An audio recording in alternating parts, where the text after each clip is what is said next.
Welcome to the Erasing Institutional Bias author discussion. I have here our guest, Alex Mejias and Ashley Diaz Mejias, the co-author of Erasing Institutional Bias. Welcome, guys. Thanks. Cool. So I guess we should get the conversation going. I guess we'll start with the basics. Can you guys talk a little bit about what institutional bias means to you? Sure. Go ahead. So institutional bias, I think, is when these biases or these, I guess, on an individual level, these ideas or thoughts that we have that are kind of set ideas about groups of people are solidified into systems or institutions and are kind of held in place by these systems or institutions. So, for example, when we think about racism, a lot of times we talk about it, most commonly I think we talk about it in terms of individual interactions, but really racism I think is best thought about as an institutional bias or as an institutional system because racism has been held in place historically through systems and through institutions over the years. So an institutional bias is something that is held in place and is kind of perpetuated through systems, through organizations, through systemic policies and practices. And they don't have to be official, but they can be these unofficial, maybe like good old boy networks is one way to think about it, or through passing of jobs, through social capital that maybe isn't accessible to everyone, that kind of thing. Something that can be both in a very large scale or something very local as well, right? Yeah, I think Ashley gave a perfect definition, and I think that one example that always sticks in my mind as someone who's coming at it from an angle of criminal justice reform and the law is here in Virginia when you look at something like voter disenfranchisement in the the Constitutional Congress of early 1900s, I think 1903, 1904, there was a concerted and explicit effort to remove blacks from the voter rolls. And so one of the ways that the delegates at the time talked about accomplishing that was through applying felony disenfranchisement, expanding felony disenfranchisement, which at the time was limited to one or two different felonies that would actually, if you committed them and you were convicted, you would lose the right to vote. And they said, well, we're going to apply to all felonies. And it actually worked incredibly well. Here in Virginia, there was a steep decline in the number of African Americans who were actually able to vote as a result of that change. And that became a structural force of racism here in Virginia, where you see the disproportionate application of a law that is meant to, in its purpose, to disenfranchise a group of people, a group in the minority. Now, fast forward 100 years later, it's not necessarily an intentional decision that is being made by me or any of the voters of Virginia or any of the people who are in power in Virginia. Yet it's this thing that's baked into the system already. And I think that there are those sort of explicit but also implicit forces that linger in our organizations, in our society, in our culture that may have been, that were a lot of times, specifically intended to suppress or oppress a marginalized group. So that's to me a very clear and visceral example of our institution, our criminal justice system, containing this bias that really has lingered, throughout the years. Absolutely. All right. So going more from in the concept, how has it kind of affected you all's personal lives? That's a great question. Yeah, that's a good question. Yeah, I think, without going into too much detail, there have been times where, as a woman, I've experienced, like, for example, I think that another institutional bias that we see in employment is, we talk a little bit about this in the book, but kind of the mommy tax, like if you have gaps in your employment, it's not always looked upon favorably by potential employers. So, when you have a resume that has like a couple of years where you haven't worked, that is, it's like it's a tax on It's a mark against you, right? Yeah. Right, and yet in our culture, it's much easier. And I think this is changing in some ways, but it's a lot easier and much more kind of the cultural momentum is for in a heterosexual couple for the woman to stay home with the children, if one partner is going to stay home. So I've certainly experienced that as I've applied for jobs. I have 2 master's degrees, and I've had moments where I've wanted to apply for jobs or and re-enter the workforce in a full-time way, and I've had people ask questions about those gaps in my employment, or have had friends or mentors who are wanting to help me say, well, you need to be doing something during this time where you're being staying a mom. right, and I'm actually like, well, I'm like sweating blood trying to keep these people at my house alive, and trying not to run away. So I think that's a small way that institutional bias, and it is a privilege also that in our family that we're able to have one person spend a good deal of time at home with our kids too. So I do feel like that's important to acknowledge. I think in other ways, and Alex can talk more about this, but we both come from families where our ethnicity is not, it doesn't fall neatly into the categories of race that are on the Census Bureau's list. Just say that. And so while it hasn't necessarily meant that either of us has experienced like voter disenfranchisement, it has, I think there have been moments where we've both had some pretty visceral experiences with microaggressions, with feeling misunderstood, with having a lot of trouble knowing exactly where we fit in the world. And I know for us I'm sorry, I'm speaking for you, but we've talked about this a lot. I know for us as parents and as family, as people who are building a family together, it's meant that this takes a pretty important front seat in the way that we parent and the way that we want to raise our kids. So, do you want to? Yeah, that's great. I think that, first I should acknowledge that, there are all these like different realms in which bias can kind of crop up, like you said, in the workforce. I think in government, in our housing, there are just so many different forms it can take. So I first want to acknowledge like a lot of the privilege that I've had as a man in our culture.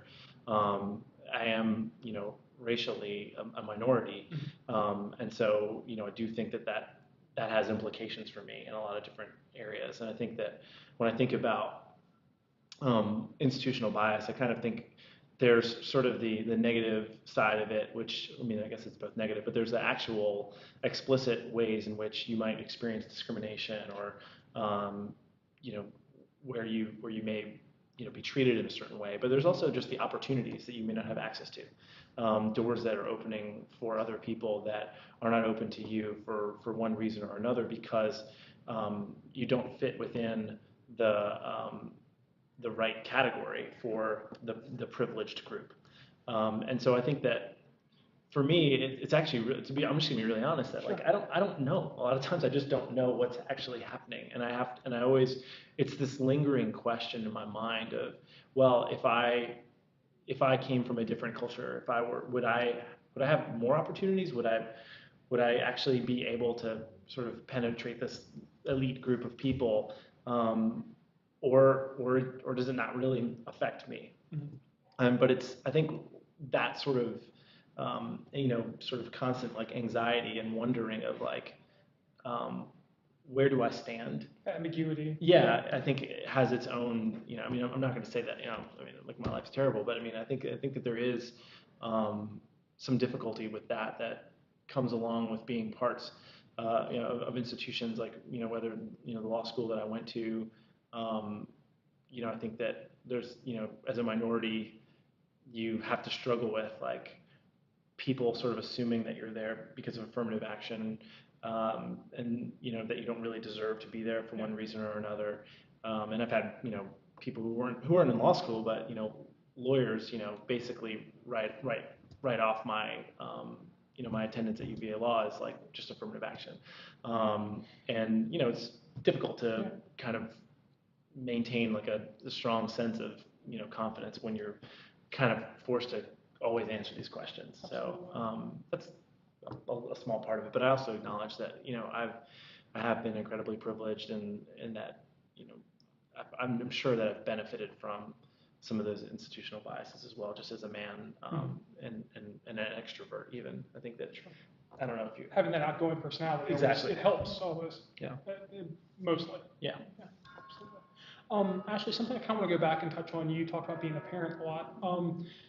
In going through motherhood and having kids, has it affected your views on institutional bias? Have you noticed things other than, the mommy tax that you mentioned earlier that maybe wasn't there before? That's a great question. Yes. I mean, I've noticed ways that, like even within my own thinking, that I have particular expectations and biases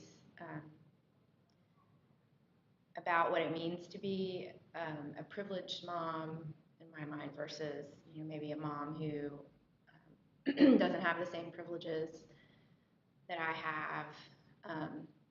Like for example, Alex and I sent our oldest, we have an 8-year-old and a 5-year-old and a 1-year-old daughter, and we sent our oldest daughter, this is really transparent, but we sent our oldest daughter to camp this summer, and I, we did all this stuff to like get her ready, and like, probably she was fine, like not homesick, just, probably could have sent her for a month and she wouldn't care.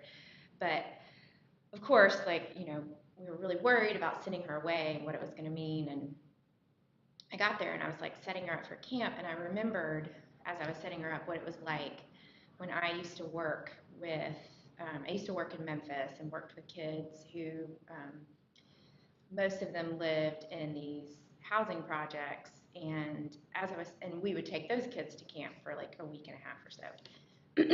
And I realized that even in parenting, like even in like the literature about parenting that I'm exposed to as, a middle class, white Hispanic mom, there are all these like subtle things, like subtle messages you get about what you do as a parent and what you are supposed to be doing. And I realized,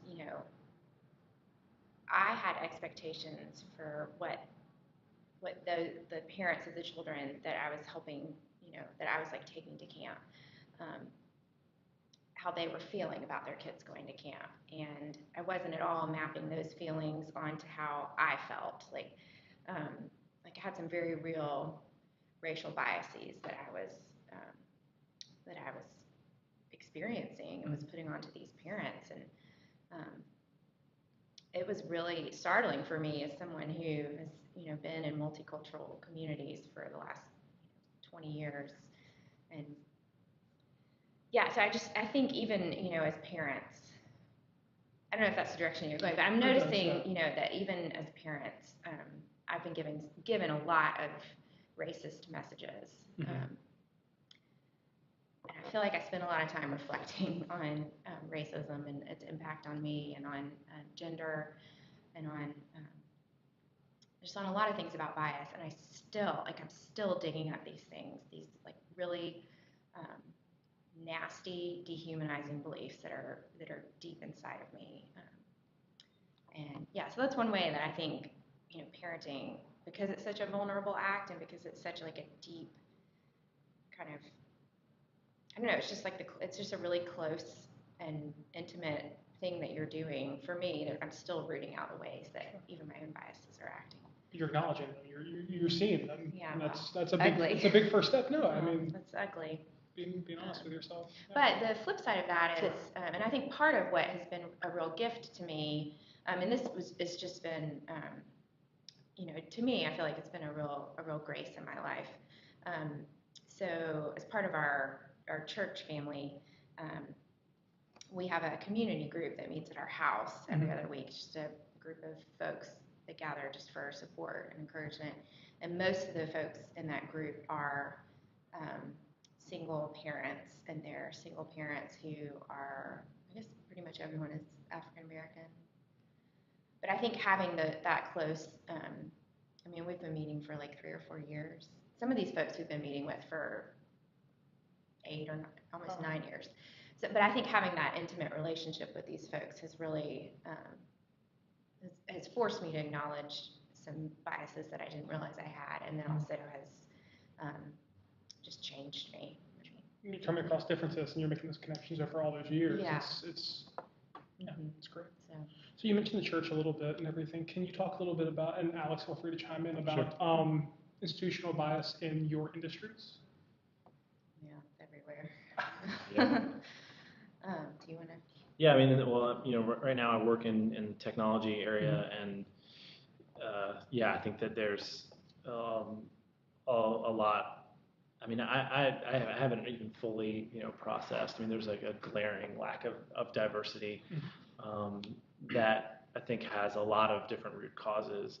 I think that there's, in terms of the biases that we bring to the process of design and development and bringing about new products online. And yeah, I think there's probably a lot there that I haven't really even unpacked. But right now, I mean, in the industry, it's been almost entirely, a white male industry. And I think one of the biggest forms of bias is just a lack of recognition of all of like the women and minorities that have made substantial contributions in the field of technology, and because there have been quite a few, and I think that as a business, we actually tried to highlight some of those stories, in our we have a storefront display, and we put together sort of an exhibit of African American and women who made significant scientific advances and had inventions that we all use today. And so I think that there needs to be much more just recognition of the contribution of women and minorities in the area of technology. So that to me is I mean, but there's like so much even more work that that needs to be done, even down to the level of like just at the educational level, and like creating like a pool of developers and designers from those communities as well. I think the church is a really complicated, to say the least. Yeah, it's just, it's a whole, people have been trying to untangle that. People much smarter and much more,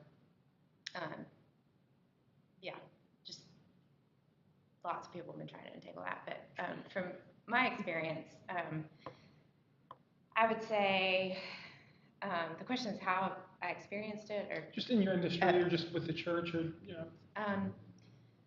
So I think there are a lot of people, and I think the benefit, or I guess the positive side, is that people are developing language to talk about bias and to talk. I mean, despite, unfortunately, what some people in the political world, like some white evangelicals, despite the way that some of them may have voted and some of them maybe still are supporting Trump, I think the vast majority of people that I'm around are intending to like work against bias. Now, whether or not that's actually like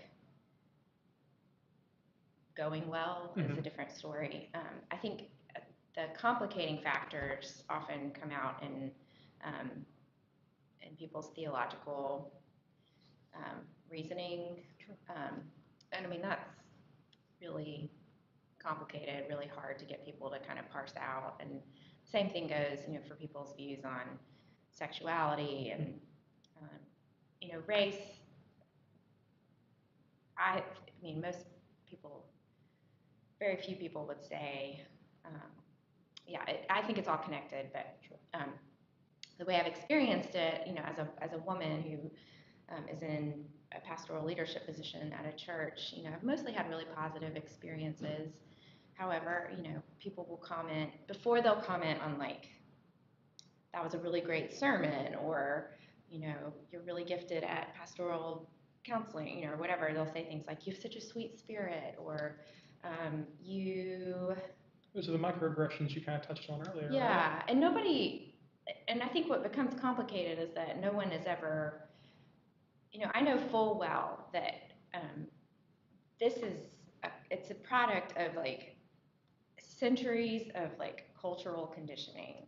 When someone sees a woman, they think specific things about them, and it's going to take a lot of hard work for us to actually see the scientific contributions or hear the sermon and hear it in the same way they would hear it coming from, a 6-foot white man.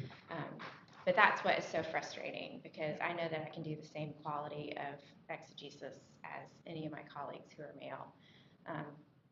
Just like I believe, anyone of any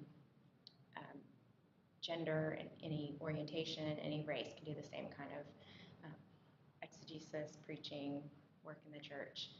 So, and I think the other piece that becomes complicated too is that some of the theological work and emphasis is that, we always need to put ourselves last in the church. You need to like eliminate yourselves. And that might be the answer for people who have historically asserted themselves first, but a lot of oppressed people have been given that message in 1,000 different ways throughout culture. And I think, faith can actually invite you to understand yourself in a way that is more full, more invitational, more affirming, not just like tamping yourself down and making yourself a doormat. And I think that until the church actually begins to understand that the message of faith is not like one size fits all, we're going to continue to struggle with having these institutional biases. I mean, it's gender and religion are two of the most deep-rooted institutional problems, and when you're putting them together, that's a lot. Yeah. So, Alex, I kind of want to talk a little bit about an organization you're working with and kind of what it's doing with institutional bias. Sure. If you don't. Yeah. So myself and others founded an organization called the Business Coalition for Justice. That was really centered around educating businesses on the root causes of racial inequity in our country, making the connection to business and why, how businesses participate, how they can be a part of the solution, and then organizing that group of people for action. And the goal is really to give businesses the tools that they need to begin to combat all types of bias, but specifically beginning with racial bias in our country. That's amazing. Sorry, I'm just like lost in it. So moving, I guess, a little away from the organization and industry, what can one person do about institutional bias? So let me ask this actually. What do you think the most important aspects of institutional bias are to discuss? Obviously, we've touched on gender and ethnicity and religion a little bit, but do you guys have any other thoughts on that? On what? I'm sorry. Just why it's important to have these discussions. Oh, yeah. I mean, so I think it can get really overwhelming. It can feel like, oh my gosh, there's this list of things that I'm supposed to avoid, like harming people by, hitting all the things like I don't want to be racially biased. I don't want to be biased against people's, gender. I don't want to be biased against their religion. It's like a long list. And I think even when we have a book coming out, and I don't want anyone to look at the list of chapters and feel like, oh crap, like, and this is just the beginning of the list. Yeah. Because really, I think learning about institutional bias is not about growing the list of things that you need to worry about. It's actually, the point of learning about institutional bias is so that we can encounter one another with more freedom. Mm-hmm. So I would say the keeping at the forefront of one part of your mind the goal of encountering another person with freedom, Mm-hmm. I think will help learning about these biases feel less like a list of rules and more like a way to understand people's truths. Mm-hmm. And you're always going to hear people, complain like, oh, what next? What else am I not supposed to say? But really, that's not what we're about. Yeah. We're really just about like clearing the way so that we're not harming people, and so that we're actually like meeting one another. So that's what, I don't know. I just want to say that because I think, I think this is really good work. It's really important work. I think it's a very important distinction you made too between the whole, let's not be, it's not PC versus like simple. Yeah, I mean, I would say that it's about sort of the journey itself of like beginning to understand yourself and how you think, Mm-hmm. and being able to identify what has been given to me and what do I actually think. And I think that for me, learning about all the different biases is a really important exercise of self-exploration, of understanding some of the shortcuts that I take that might not be helpful to me when I look at someone else and when I think about their potential or how I might be able to relate to them, and so I think that just the awareness itself is a crucial starting place. I don't think it's the end, but I do think that unless you can see a problem, like there's no way to like begin to fix it. Yeah. And so I think that if we're going to be a part of this work, we have to really understand where we are right now. And so I think this book is a really helpful way of being able to see that and to see yourself and to see your own organization for where and be really honest about where it is today. So with between the book and BCJ and clearly everything you all are doing, looking forward, what is your hope for the future? What does that look like? I know it's a small question. Don't worry about it. No, it's a good question. Yeah. I mean, I think about this like some days I'm like, well, everything's horrible. Some days I feel more hopeful. I mean, it gives me a lot of hope that a lot of people, especially minority activists, are doing really good work. Mm-hmm. Like, I don't feel like I'm the answer. I feel like a lot of gratitude for the hard and risky work that I see young minority activists doing, and that encourages me a lot.